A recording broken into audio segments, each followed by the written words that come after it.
아멘. 자, 오늘 하나님의 집에 들어갈 때에 이 제목으로 말씀 나눕니다. 여러분들 이렇게 가고 싶은 즐겨 찾는 곳 있으세요? 뭘 좋아하느냐에 따라 달라지겠지요. 술꾼은 술집을 즐겨 찾을 거고, 그런가 하면 이제 식도락과 미식가는 이제 맛집을 찾아다니겠죠. 영화광이라면 이제 영화관을 주로 찾을 거고, 등산가는 산을 자주 찾을 겁니다. 일터와 직장 좋아하는 사람도 있을까요? 간혹 있어요. 일 중독자들은 즐겁게 직장에 다닙니다. 그런가 하면 가고 싶지 않은 장소가 있다면 그럼 뭘 보여주는 걸까요? 싫어한다는 거죠. 자주 안 가는 곳, 싫으니까 안 가는 거예요. 그 집에 들어가기를 싫어하는 그 청소년들, 이게 좀 반항하는 이제 그 메시지인 거죠. 집에 들어가기 싫어하는 남편이나 아내가 있다면 가정 생활이 원만하지 않은 그런 증거일 겁니다. 마찬가지로 이제 그 교회에 오고 싶지 않은, 교회 오기 싫어하는 사람이 있다면, 하나님을 사랑해요. 뭘 해도, 그 신앙이 결코, 건강하다고 하기는 어려울 거예요. 그러나, 교회 가기를 즐겨하고 좋아하는 사람이라면, 아무래도, 그 은혜와 기쁨 가운데 살아갈 수 있을 겁니다. 물론, 하나님이 꼭 교회에만 계시겠어요. 그리고 이게 뭔 교회입니까? 또 예배당이지.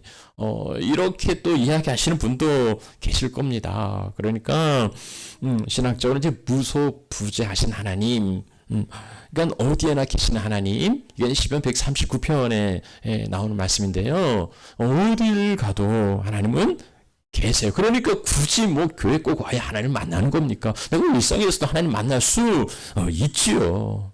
그 시끄러운 교회보다도 나의 사랑을 일상에서 나는 하나님을 만난다고 그렇게 이야기할 수도 있을 겁니다. 어떻게 생각하세요?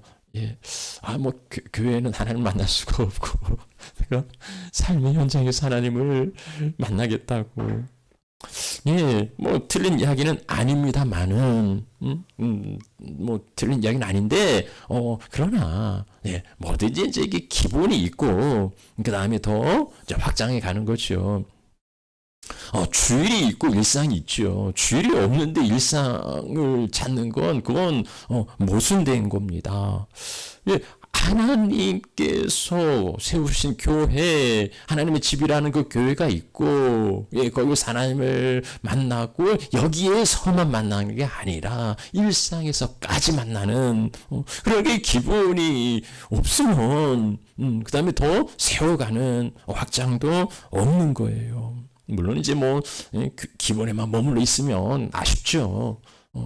우리 신앙생활이 교회에만 머물러 있으면, 그리고 일상에서는 하나님과 관계없이 살아간다면, 이건 참 서운한 일이지만, 그런데 가장 기본이 되어야 하는, 예배, 교회, 여기서 하나님을 만나지 못하는 사람이 일상에서 하나님을 만나겠다는 건 참 어려운 일이기도 하고, 그리고 그건 온전한 신앙이라 하기 어려운 거예요. 자, 그래서 우리 시편 122편 1절 말씀 우리 한번 같이 읽어보죠. 자, 사람이 내게 말하기를 여호와의 집에 올라가 잘 때에 내가 기뻐하였다.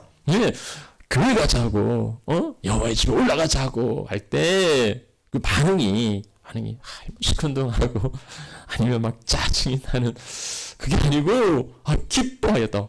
그래 교회 가자고. 이게 하나님 자녀의 온전한 신앙이라 할 수 있는 거지요. 여러분 그 시편 84편 말씀 보면은요, 이 고라자손의 시인데 여기 참 얼마나 이 사람이 성전을 사모하는지. 뭐라 말합니까? 주의 장막 어찌 그리 사랑스러운 자면서 내 영혼이 그 사모에서 쇠약함이라고. 그렇게 하나님의 성전을 사모한다고 이렇게 말하고 있어요. 이런 시절 여러분들 있었죠. 이제 돌이켜보면 이제 제가 가장 그 은혜 충만했던 그 신앙의 시절이 언젠가 그게 또 이렇게 아마 청소년 시절이 아닐까 싶어요. 그때는 정말 일주일의 삶이 이제 주일날 오기를 손꼽아서 기다리는, 이제 며칠 남았다, 4일 남았다, 3일 남았다, 내일 교회 간다. 이런 생각으로. 그리고요, 이제 학교 끝나고 뭐 보통 야간 자습하고 뭐 9시 이렇게 되잖아요. 그러면 학교 끝나고 이제 교회 가요. 그리고 또 교회 가서 좀 기도하고 또 이제 집에 한 20분 또 걸어가요. 예. 매일 이제 그렇게, 참 교회 가서 기도하고 교회가 즐겁고 이랬던 시절이 있었어요. 아마 여러분도 그런 시절이 아마 있었을 겁니다. 참 그런 그 시절에 그 믿음을 좀 회복하면 이제 좋겠다, 늘 그렇게 생각해요. 자, 하나님의 집에 들어가는 게 귀하고 정말 복된 일인데, 그런데 하나님의 집에 들어갈 때에 주의할 게 있어요. 하나님의 집에 들어갈 때에 주의할 게 있는데, 우리가 어떤 모임이나 장소에 갈 때 간혹 그 드레스 코드를 이제 지켜야 되는 경우가 있습니다. 그러니까 그 모임에 가려면 꼭 이러한 옷을 입어야 한다, 이제 그런 규정이지요. 물론 결혼식이나 장례식 같은 데도 암묵적인 에티켓이 있습니다. 그래서 조심하고 삼가하지요. 하나님 나라에도 드레스 코드가 있다고 그 마태복음 22장에 보여주는데요. 왜 예복을 입지 않고 들어왔느냐 할 때 이 친구는 쫓겨났단 말입니다. 그러니까 하나님 나라에 들어갈 때도 우리 예복이 필요해요. 하나님의 전에 들어올 때에 삼가할 게 있다고 여기 이제 전도서에 말씀하고 있습니다. 하나님의 집에 아무나 들어올 수 있지요. 아무나 들어올 수 있지만 아무렇게나 들어갈 수 있는 곳은 아닙니다. 누구나 올 수 있지만, 그러나 뭐 대충 아무렇게나 그렇게 들어갈 수 있는 게 아니에요. 그래서 전도서 저자가 누굽니까? 솔로몬. 지혜왕 솔로몬. 우리가 얼마나 참 미련한지를 잘 알고 우리에게 아주 쉽게 하나님의 집에 들어갈 때에 무엇을 조심하고 삼가야 하는지 아주 쉽게 두 가지로 이야기해 주고 있어요. 자, 그 첫 번째는 네 발을 삼가라는 거고요. 두 번째는 네 말을 삼가라. 그래서 우리 하나님 앞에 나올 때에 이 두 가지, 발, 말, 이걸 꼭 기억할 수 있으면 좋겠습니다. 자, 그래서 오늘은 네 발을 삼가라. 네 발을 삼가라. 이게 어떤 의미인지를 우리 한번 살펴보려고 합니다. 자, 1절 말씀, 네 하나님의 집에 들어갈 때에 네 발을 삼갈지어다. 이거 뭘까요? 이게 무슨 어떻게 하라는 겁니까? 발을 삼가라. 이 삼가라, 신중하라, 뭐 조심하라, 뭐 이런 의미인데, 우리 하나님 앞에 오면 우리가 가장 먼저 챙겨야 될 게 뭘까요? 우리는 보통 우리의 마음가짐, 우리의 마음을 참 지켜야 된다, 뭐 이렇게 생각하기 쉬운데, 이 솔로몬은 엉뚱하게 뭐 네 마음을 삼가라, 뭐 그런 이야기가 아니고 네 발을 삼가라, 이렇게 말하고 있습니다. 하나님 앞에 나올 때 발을 삼가라. 어쩌라는 거예요? 참, 좀 많이 생각을 좀 해보셔야 이해할 수 있을 것 같아요. 보통 우리가 발은, 우리 행동을 이제 나타내는, 그래서 우리 발이 가는 곳에 내가 가요. 우리 발이 가는 것이 우리 인생이에요. 우리가 발을 길로 가는 곳곳이 우리 인생의 기록이고 그것이 우리 인생이 되는 거죠. 그래서 하나님의 집에 들어올 때에 네 발을 삼가라 하는 것은, 네 발을 조심하고 신중하라는 것은, 우리가 한 주간 어디를 다녀왔던 그 흔적들이 다 우리 그 발에 남아있지 않습니까? 그래서 이제 족정이라 하는데요. 그것을 삼가라는 거예요. 그래서 모세가 하나님 앞에 섰을 때 하나님께서 모세에게 뭘 이야기합니까? 네 발에서 신을 벗으라는 거예요. 여호와 유월절이라는 그 찬양 가사를 보면 지극히 높은 주님의 나치 성소에 들어갑니다. 이제 뭐 여기를 그 성소 그렇게 이제 말하기는 어렵지만 상징적으로 하나님이 계신 곳 하니까 우리가 예 거기 하나님 만나기 위하여서 하나님의 품에 들어갑니다. 어떻게요? 세상의 신을 벗고서 예 세상의 옷과 세상의 신은 벗고서 그것을 벗고서요. 주님 앞에 들어가는 거지요. 그 더럽고 추악한 세상에 죄악에 묻든 그 신발은 벗어버리고 옛날에 뭐 제법 있는 사람들만 신발을 신었다죠. 뭐 노예들은 신발도 못 신었는데 세상의 그 권세나 아니면 교만이나 이런 것들 다 벗어버리고 그렇게 주님 전에 나가야 한다는 거예요. 그래서 우리가 예배당 문을 들고 열고 들어왔을 때에 먼저 그 발을 삼가서 우리가 이제 성소에 들어갈 때도 물두멍이 있고 그래서 손을 씻고 그렇게 이제 들어가게 되는데요. 먼저 우리의 삶을 돌아보고 삼가고 조심하라는 거예요. 그게 이제 지나온 우리의 어떤 그 삶을 돌아보았다면 이제 어디로 나아갈 건가? 하나님께 가죠. 근데 하나님께로 나아가는 게 어떤 것인지를 지혜왕 솔로몬이 두 가지로 이야기를 해요.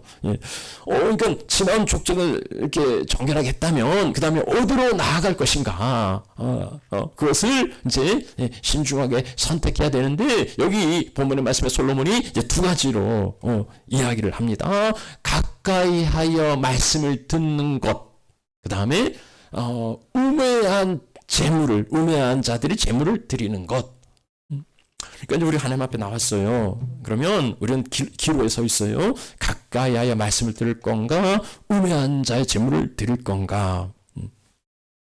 여호와의 집, 그러니까 보통 이제 성소나 성전에 이렇게 가는 이유는 뭡니까? 제사하러 가는 거죠. 재물 드리러 가는 거죠. 그 말씀을 듣는 것과 그리고 재물을 드리는 거. 뭘 선택하시겠습니까?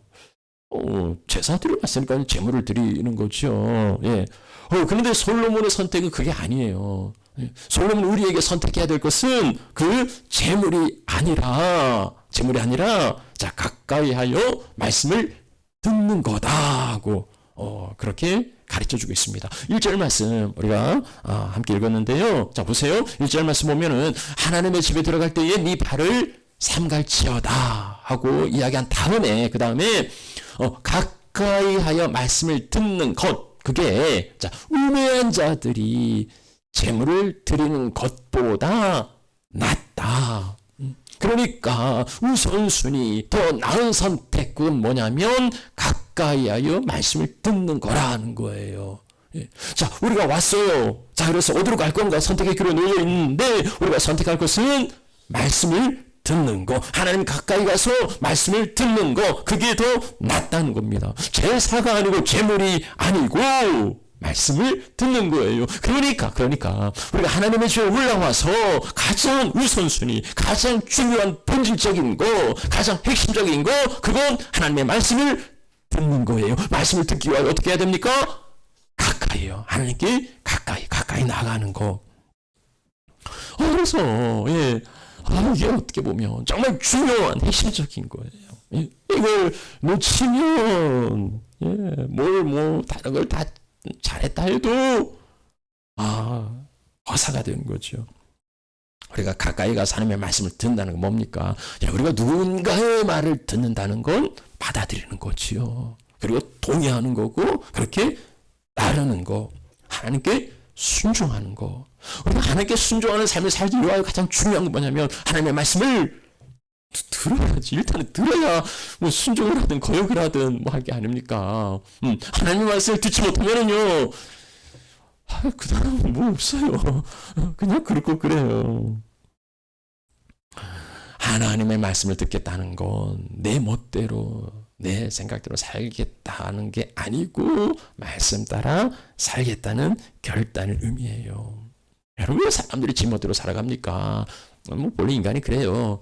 인간은 그냥 내버려 두면 자기 잘난 맛에 살고 자기 하고 싶은 대로 살아갑니다. 그런데 사람들이요 제 멋대로 사는 이유는 말씀을 듣지 않으니까 그래요. 말씀을 듣지 않으니까. 그래서 아무리 예배를 드려도 하나님의 말씀을 듣지 않는다면 삶에 변화가 없어요. 변화가 없어요. 백날 뭐 교회를 다니고 백날 몰래도 그 말씀을 듣지 않으면 여러분 잠언에 귀를 기울여 말씀을 듣지 않으면 그의 기도가 가증하다는 그런 표현도 있는데요. 아니 하나님께 드리는 그 기도 얼마나 귀합니까? 그게 가증한 거예요. 말씀을 듣지 않고 자기의 욕심만 내려놓으니까 그런 거지요. 하나님의 말씀을 듣지 않으면 아무런 변화가 일어나지 않습니다. 그러면 뒤집어 생각하면요, 하나님의 말씀을 들으면 살아나요. 우리 어떻게 힘을 얻습니까? 어떻게 살아납니까? 말씀을 들을 때. 에스겔 선지자가 마른 뼈의 환상을 보지요. 바짝 말라비 떨어진 뼈들이 가득해요. 그런데 거기에 인자야 말씀을 태어나라. 선지자가 하나님의 말씀을 태어날 때 그 말씀을 들은 그 뼈다구들이 살아납니다. 그리고 군대가 돼요. 나사로는 죽은 지 사흘이나 되었습니다. 냄새가 나요. 그런데 나사로가 주님의 음성을 들을 때에 다시 살아납니다. 요한복음 5장 25절에 말씀합니다. 죽은 자들이 하나님의 아들의 음성을 들을 때가 오는데 이때라 듣는 자는 살아나리라. 우리의 부활도 우리가 다 죽어서 먼지가 되고 흙이 되었어도 그러나 하나님의 아들의 그 음성을 들을 때에 우리는 다시 살아날 겁니다. 다시 부활할 거예요. 먼지가 다시 부활하는데 우리가 하나님의 말씀을 듣는다면 우리가 하나님의 그 말씀을 듣는다면 그 말씀이 우리를 통하여서 역사하고 힘과 능력을 주실 겁니다.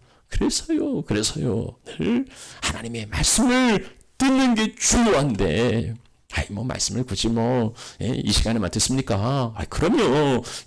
일상에서도 듣고 매일 묵상에서도 듣고 개인 묵상에서도 듣고 늘 들어야죠. 그런데 아까 말씀드린 기본이 뭡니까? 그리고 확장. 주일만 거룩한 날이 아니고 일주일이 거룩한 날이 되어야 하지만 그러나 주일을 빼먹고 일주일을 거룩하게 살아갈 수 있습니까? 그건 그렇지 않잖아요. 하나님께서 공동체로 주신 이 말씀을 붙드는 게 중요하다는 거예요. 그래서요 여기에 가장 치열한 영적 전쟁이 있는 거예요. 사탄이 어떻게 해서든지 좀 교회 안 나가게 방해 공작을 하는데요.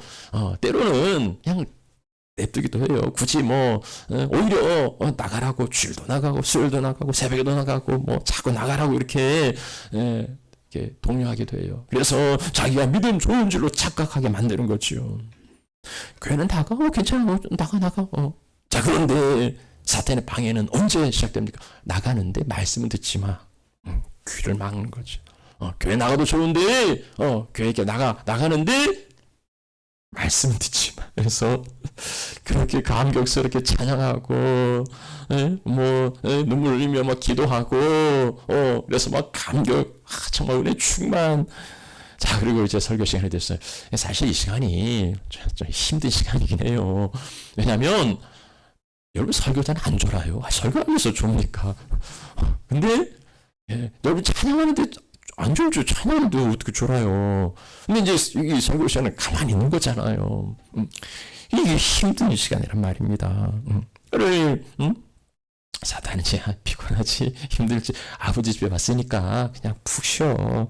야, 목사가 틀린 얘기 하겠냐? 다 맞는 이야기가 하니까 그냥 푹 쉬어.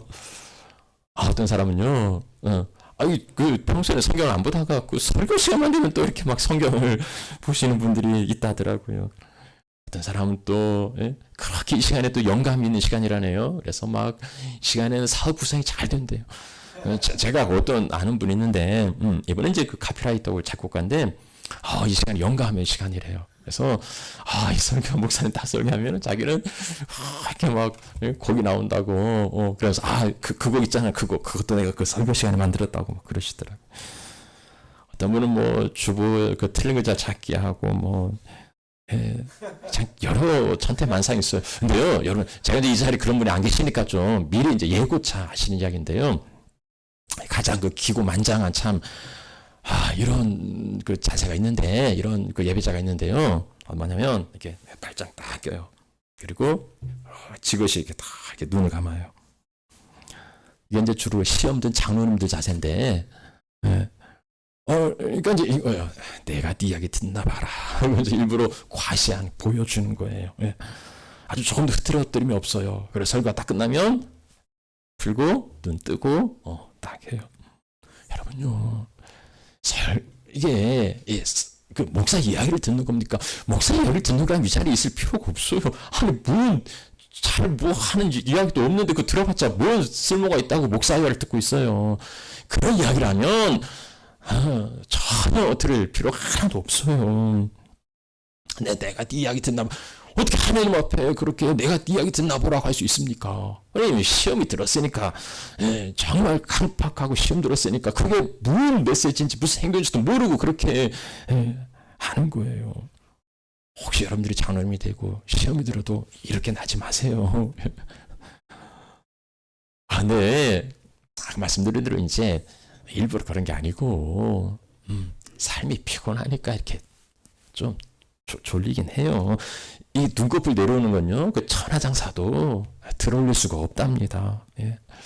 이제 그러니까 우리가 이제 주일을 준비하는 게 이제 토요일부터, 이제 토요일 날 너무 고되게 일하고 막 무리해서 일하고, 우리 이제 성빈이 형 제가 저렇게 막 2시까지 일하고 이러면 주일 힘들어요. 그러니까 토요일에 과로하지 않고 컨디션을 지키는, 왜 주일 예배를 위해서. 저희 아내는 이제 주일날 예배 전에 꼭 커피를 마시는데 안 졸려고 그런데요. 어떤 사람은 옆 사람한테 막 이렇게 바늘을 준다고 그러더라고요. 내가 졸면 찔러 이렇게. 그렇게 졸지 않으려고 하는데도 졸려요. 그건 하나님도 다 괜찮다 그러세요. 하나님도 정상 참작하세요. 사도행전 20장에 보면 이제 바울 이렇게 설교하는데, 이게 설교를 듣다가 졸려서 떨어져 죽은 청년이 있어요. 이제 유두고라는 청년인데요. 하나님이 유두고를 감히 설교하는데 졸아 저런 하면서 막 떨어뜨려서 죽인 게 아니고, 그게 아니라 그렇게 떨어져 죽은 청년, 쟤는 죽으면 안 돼. 아주 말씀 듣다가 참 피곤해서 떨어져서 저렇게 죽었는데 쟤는 죽으면 안 돼. 그래서 바울을 통해서 그 청년을 다시 살리잖아요. 하나님께서 그를 여기 베풀어서 그 청년을 살린단 말입니다. 그러나 하나님을 무시한다는 뭐, 우리가 어떻게 하나님을 무시합니까? 감히 인간 주체에 하나님을 무시할 수는 없지요. 그러나 그 태도가, 그 자세가 그게 뭐예요? 너 뭐 이야기해라. 뭐 나는 뭐 하찮게 여기는 그 들을 생각이 없는 그 예배를 멸시하는. 여러분요, 여러분들에게 대화하다 보면 이제 이야기를 하다 보면 상대가 내 이야기를 듣는지 안 듣는지 그 아시잖아요. 저 사람이 이 자녀들이 지금 내 이야기를 듣는지 아니면 그냥 딴청 부르는지 그걸 몰라요. 설교자가 그 말씀을 듣는지 안 듣는지 그 모르겠습니까? 설교자도 아는데요. 하나님이 모르실 리 있습니까? 제가 지금 예배한다고 지금 앉아있긴 한데 저 사람 예배를 하는지 아니면 어디 딴 데가 있는지 왜 하나님이 모르시겠냐고요. 그러면 여기 앉아있다고 해서 예배하는 겁니까? 하나님은 그거 아시는데. 그래서 이제 참 책임이 그 책임의 설교자가 자유로울 수 없어요. 그래서 정말 부담이 되고 참 시간마다 참 힘이 들죠. 뭐 그런 알려진 이야기 있잖아요. 그 어떤 그 교회 목사가 막 열정적으로 설교하는데 그 청년 하나가 이제 졸고 있으니까 목사님이 막 짜증이 나가지고, 근데 뭐 졸고 애한테 이야기를 듣지도 않을 테니까 이제 그 옆에 그 권사님한테 막 짜증스럽게 이야기를 해요. 권사님 그 옆에 있는 청년 좀 깨워요. 그러니까 이제 권사님 졸지, 자기는 말씀 잘 듣고 있는데 자기한테 뭐 그 짜증내니까 권사님 혼잣말로 그랬다죠. 재욱이 지가 적어놓고 나보고 깨우라고 난리야. 뭐 권사님이 재웠겠어요. 예. 설교자가 정말 말씀을 바르게 전하지 못한 혼잡하게, 이게 이제 고린도서 2장에 나오는데 그 말씀을 혼잡하게 해서 이게 무슨 이야기인지를 뭐 저는 이제 설교하는 저 같은 사람이 들어도 도대체 이게 무슨 말씀을 하는 건지 도무지 알 수 없는 그 신비한 그런 설교들이 있어요. 그래서 아무리 들어도 모르겠다. 뭐 지금 또 여러분들이 또 제 설교가 또 그렇게 또 들릴 수도 있는데, 그래서 제가 또 노력을 좀 많이 하지 않습니까? 막 이게 파워포인트도 만들고, 지금 첫 번째 발을 삼가라, 그리고 가까이서 하나님의 말씀을 듣는 거, 이것에 대해서 이야기하고 있다. 이런 뭐 개요도 막 이야기하고 그러는데요. 그러나 뭐 이런 것 저거는 아무리 다 해도요, 귀를 막으면, 마음을 닫으면 아무 소리도 들리지 않아요. 여러분, 스데반의 설교가 얼마나 아브라함부터 예수 그리스도까지 구속사를 관통하는 정말 명 설교예요. 이 스데반의 설교를 듣는 유대인들의 반응이 뭡니까? 사도행전 7장에 보면은 귀를 막고 그리고 돌을 들어서 스데반을 쳐 죽입니다. 귀를 막아요. 그러면은요, 아무리 은혜로운 좋은 이야기 하나도 전혀 들리지 않아요. 뭐 저도 조심하고 주의하고 하지만 여러분도 마찬가지예요. 이 말씀의 통로가 막히면 하나님이 뭐 시간에 뭐 직접 계시를 줍니까? 내가 깊은 잠들면 하나님이 뭐 이렇게 막 계시, 그런 거 없잖아요. 그래서 이 시간에 그 말씀을 어떻게 듣든지 들으려 해야 되고요. 그래서 어떤 뭐 설교자와 어떤 뭐 어떤 그 뭐 좀 감정적 대립이 있거나 아니면은 실망하고 그럼 이제 뭐 좀 말씀 어려운데 그게 해결해 가셔야 돼요. 물론 뭐 요즘은 뭐 또 이렇게 설교 시간에 말씀을 안 들어도 유튜브에 많이 있으니까 유명하신 분들 설교 많이 있으니까 뭐 얼마든지 은혜 생활할 수 있다. 기본을 잘 하셔야 돼요. 기본이 먼저고 그 다음에 은혜를 더욱 누리는 겁니다. 이 기본이 안 돼 있으면 아무리 높이 쌓아도 무너지는 거예요. 자, 정리하면 그래요. 발을 삼가라. 우리가 지나온 삶의 족적들을 돌아보고 회개하는 것도 필요하지만 어디로 갈 거냐? 예배 자리 어디로 갈 거냐? 가까이 가서 말씀 듣는 거, 이게 더 중요하다. 그래서 그 마리아와 마르다가 있지 않습니까? 마리아, 예수님 가까이 가서 그의 말씀을 들을 때 예수님께서 마리아는 좋은 편을 택했다고 누가복음 10장에 그렇게 말씀하고 있어요. 오늘 우리 교회 그리고 여러분들에게 이러한 그 마리아의 열정이 있기를 축원합니다. 뭐 그런 얘기도 하죠. 그 콘서트의 로야석은 앞자리, 교회의 로야석은 뒷자리, 교회의 제일 좋은 자리는 기둥 뒤, 뭐 이런 이야기들 하는데, 참 슬픈 이야기 아닙니까? 하나님께 가까이, 물론 뭐 이게 물리적인 거리뿐만 아니라 심리적인 거리가 가까이 그렇게 가까이 하나님의 말씀을 들을 때에 하나님 그리고 우리 교회를 새롭게 하시고 견고하게 하여 주실 줄 믿습니다. 자, 그리고 두 번째는 우한 자들이 재물을 드리는 거. 자, 그러면은 이제 가까이에서 말씀 듣는 게 낫다고 하는데 그럼 재물 드릴 필요는 없는가? 이제 이 부분에 대해서 좀 오해의 여지가 있을 것 같아서 이걸 조금 바로 잡아줄 필요는 있겠다 싶어요. 그러니까 재물을 드릴 필요가 없느냐? 시편 50편 말씀 보면은요, 온 세상 모든 소식이 다 하나님 거예요.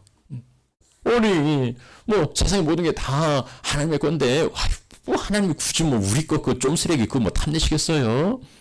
그러니 우리 많은 게 들 필요가 없다고. 하나님이 수송화자 양과 염소의 제물을 싫어하십니까? 시편 50편과요 이사야 1장의 말씀을 한번 이제 나중에 보시면은요, 이사야 1장의 그 말씀은 정말 하나님이 아주 그냥 아주 뭡니까? 힘들어하는 그 제사를 힘들어하는 하나님의 마음이 이사야 1장에 잘 나와 있어요. 그러면 제사가 필요 없다는 건가? 제물이 필요 없다는 건가? 아니에요. 그거 아니에요. 그러니까 10편 50편의 이사야 1장을 어떤 문맥에서 살펴보셔야 되는데요. 하나님이 싫어하시는 건 제물이 아니고 헛된 제물이에요. 그러니까 제물이 필요 없다는 게 아니고 헛된 제물을 드리지 말라는 겁니다. 우매한 자, 어리석은 자의 제물, 그건 하나님이 싫어하신다는 거예요. 어리석은 자는 뭡니까? 이 제물로 자기는 관계가 없어요. 자기는 거기에 인볼브되지 않고 제물을 드리고 자기 할 바를 다 했다 오는 거예요. 그리고 그 제물로 하나님을 조작하는 됐죠. 내가 뭐 이 정도 드렸으면 된 거 아닙니까? 나 할 일 다 했다고. 내가 이만큼 드렸으니까 하나님도 나에게 뭔가 주셔야 된다고. 이런 생각하는 어리석은 자들. 재물은요, 그건 형식이에요. 하나님 앞에 드려지는 형식. 거기에 뭐가 담겨야 됩니까? 마음, 내 마음, 하나님 앞에 드리는 내 마음을 거기에 담아서 내 마음을 드립니다 하는데 안 보이잖아요. 그럼 그 마음을 어디에 담냐고요? 재물에 담아서. 재물은 형식이고, 그리고 거기에 더욱 중요한 건 내 마음, 내 믿음, 거기를 담아서 그렇게 드리는 거예요. 그런데 정작 중요한 마음은 빠져있고, 그리고 순종하는 마음은 빠져있고, 재물로 다 드렸다고 생각하는 거, 그거 하나님 안 받으신다는. 차라리 오지 말라고. 그런 거 드릴 바에는 누가 그냥 그 성전문을 닫고서 오지 않았으면 좋겠다고. 그렇게 말씀하시는 거예요. 이스라엘 그 초대왕 사울을 보면은요, 아말렉을 진멸하라 하나님께서 말씀하시죠. 우리 가서 이제 해요. 그런데 좋은 건 남겨두어요. 다 죽이는 게 아니고 좋은 건 남겨두어요. 그러고서는 사무엘이 선지자가 책망하니까 뭐라 이야기합니까? 내가 하나님께 제사 드리려고 좋은 것을 남겼다고. 이게 말이 됩니까? 하나님께서 뭘 말씀하시는 거예요? 다 죽이라고 말씀하시잖아요. 아니 거기에서 좋은 걸 하나님이 받으시겠냐고요. 근데 내가 하나님께 제사 드리려고서 그렇게 남겨두었다고. 선지자가 그 사무엘이 이야기하죠. 순종이 제사보다 낫다고. 그 모습을 정종하는 거, 그걸 더 기뻐하신다고. 근데 보세요. 첫 예배자가 누굽니까? 그 가인과 아벨. 이 가인과 아벨 이후로 이 타락한 예배자의 계보와 그리고 온전한 예배자 나뉩니다. 하나님이 왜 가인을 거절합니까? 그 재물이 있는 게 아니고 가인, 그 악한 마음으로 가득한 그 가인을 하나님이 받지 않으신 거지요. 형식은 제사로 하나님을 높게 하는데요. 그러나 여기 전도서 5장 1절 말씀 보세요. 그들은요 악을 행하면서도 깨닫지 못한다 하고 말하고 있어요. 자기가 어떤 예배를 드리는지 모르는 거예요. 그렇게 하나님께 그 고통을 주면서 그냥 말라기 1장에 이 사람들 보세요. 우리가 어떻게 주를 멸시했습니까? 우리가 언제 주님을 더럽게 했습니까? 우리가 어떻게 여호와를 괴롭혀드렸습니까? 하나님의 마음이 정말 힘들고 정말 우리 차라리 저거 그냥 안 왔으면 좋겠다 이런 마음인데 이들은 왜 그러세요? 우리가 언제 그랬다고? 우리가 뭘 그랬다고? 하나님 왜 그러세요? 나 이해가 안 가. 왜 이러고 있는 거지요? 근데 보세요. 여기 종교 모범생들 서기와 바리새인들이 동일하게 나타나는 그런 형식들이에요. 마태복음 23장 보면은요, 이 서기와 바리새인들이 얼마나 철저하고 엄격하게 하나님 앞에 드렸는지, 뭐 박하, 회양, 금채 이런 아주 사소한 그 채소들이에요. 이런 것에까지 11조를 드렸단 말입니다. 그러니 이 사람들이 얼마나 철저하게 섬겼는지 알 수가 있어요. 그런데 예수님 뭘 말씀하시냐면은요, 그래 그건 좋은데 그러나 그보다 더 중요한 거 정의와 긍휼과 믿음은 저버렸다는 거예요. 형식은 그럴싸하게 담는데 거기에 있어야 될 중심과 마음은 그 본질은 잃어버린 거예요. 하나님 앞에 그럴싸하고 웅장한 예배는 드린다고 하는데 그러나 정작 자기 드리는 마음과 순종이 빠져버린 거죠. 여러분 이야기가 그 11조 필요 없다 이런 이야기 아니잖아요. 그런 거 아니란 말입니다. 뭐가 더 중요하냐는 거죠. 하나님이 나의 그 종교적인 열심히 조작당하는 분이 아니란 말입니다. 어리석은 자들은 뭐 고작 그거 뭐 몇 푼 드리고서 무슨 뭐 예배했다고 하나님을 조작하고 하나님을 어떻게 조종하려고 하지만 그렇게 하나님이 조작당하는 분이 아니에요. 정말 하나님이 원하시는 건 뭐냐? 그 재물이 아니라 바로 그 사람이라는 거죠. 야, 네가 무슨 뭐 재물 갖고 와서 한다고 그러는데 그거 잠깐 놓고 좀 이리 와서 좀 나랑 이야기하자. 응? 내 이야기 좀 들어봐. 나랑 교제하자. 나랑 좀 친하게 지내자. 이거 하나님 원하시는 거 아닙니까? 우리의 예배가 그 은혜자. 하도 그 재물 뭐 예배했으니까 되는 무슨 예배가 뭐 도장 찍는 겁니까? 그런 거 아니잖아요. 하나님께 가까이 나와서 하나님의 말씀을 듣고 그 주신 은혜로 기뻐하고 반응하고 말씀을 듣는다는 건 하나님을 하는 거 아니죠. 반응하는 거, 교제하는 거, 그걸 하나님이 원하시는 겁니다. 그래서 우리 예배가 정말 하나님 앞에 나왔을 때에 가까이 나가 주시는 말씀을 오늘 기뻐하는 그런 예배가 되시면 좋겠습니다. 자, 두 번째는 뭡니까? 그 다음에 말. 이건 뭐 지금 시간 없어서 못해요. 다음 시간에 나누도록 하고요. 말씀 마무리하죠. 네, 오늘 주일로 알고 하나님 집에 나온 참 여러분들 너무나 귀해요. 하나님이 정말 얼마나 저기 가다 골프장에도 사람 많고 쇼핑몰에 사람 많은데 이렇게 참 오전을 하나님 앞에 예배하는 이 모습이 얼마나 귀하고 아름다운지 모릅니다. 정말 잘하신 거예요. 그런데 그건 끝이 아니고 시작인 거예요. 왜냐하면 하나님의 집은 아무나 올 수 있지만 아무렇게나 오는 곳은 아니기 때문입니다. 제영학 솔로몬이 두 가지 이야기하는데 말. 첫 번째는 발을 삼가라. 세상 어디로 다녔든지 간에 그 세상의 신을 벗으라는 거예요. 그리고 이제는 그 발걸음이 어디로 향할 건가. 우매한 재물을 가지고 하나님 앞에 나갈 게 아니라 가까이 하나님께 나아가 그 말씀을 듣는 거. 재물로 하나님을 조작하는 게 아니라 형식인 예배로 책임을 다했다고 생각할 게 아니라 하나님 원하시는 것은 하나님께 가까이 나가 말씀 듣는 거, 인격적인 교제를 나누는 거. 그래야지 우리가 뭐 몸은 여기 와 있지만 사탄의 그 치열한 공격은 그거예요. 말씀 듣지 못하게 하는 거, 귀를 막고요. 어울려서 말씀을 듣지 못하게 하는 거, 그거예요. 그럼 우리가 이 사탄의 싸움에 우리는 결코 넘어가서는 안 되는 거죠. 자, 하나님의 말씀에 그 귀를 기울이기 위하여서 가장 이제 기본적인 게 있어요. 뭐냐면 가장 기본적인 거, 우리가 다 알고 있는 거, 그러나 다시 리마인드 해야 되는 거, 여기가 하나님의 집이라, 그리고 하나님의 존전이라. 그겁니다. 하나님의 존전이라. 여러분, 야곱이 하나님의 복을 얼마나 사모합니까? 하나님의 복을 얼마나 갈망합니까?